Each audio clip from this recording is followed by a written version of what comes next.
Growing up, one of my guilty pleasure implies it's bad.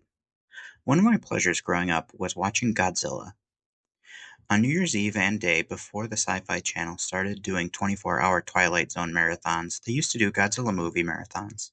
The classic, poorly dubbed, but awesome to watch Showa era Godzilla, with a couple of outliers sprinkled in, such as Godzilla 2000 and Godzilla vs. Destroya.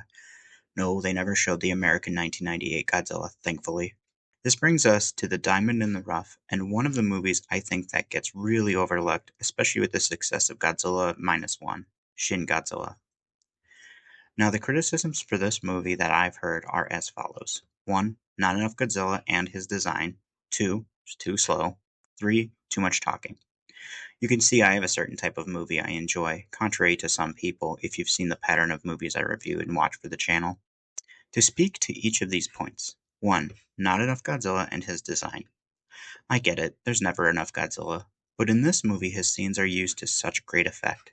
His design is one of the most unsettling forms of Godzilla we've seen, and honestly I love it. It really brings Godzilla back to his horror roots, and you certainly don't think he's your friend.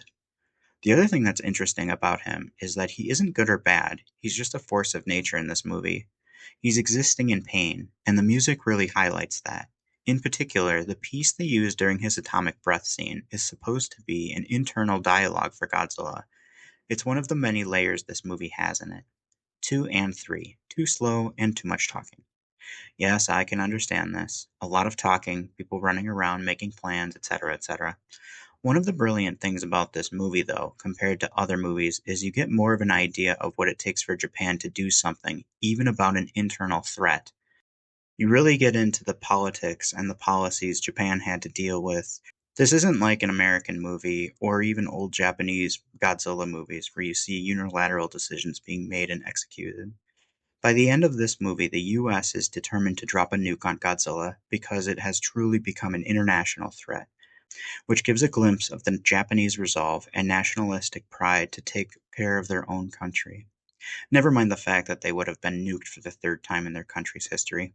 Overall, I think this movie is a great one to watch, especially if you're into monster slash kaiju movies, or if you just want to get a glimpse into the Japanese spirit. I hope you all have a wonderful day. If you like what I'm doing here, I'd appreciate a like and please consider subscribing. If you have any ideas for the channel, please don't hesitate to comment what you'd like to see. I hope I see you in the next one.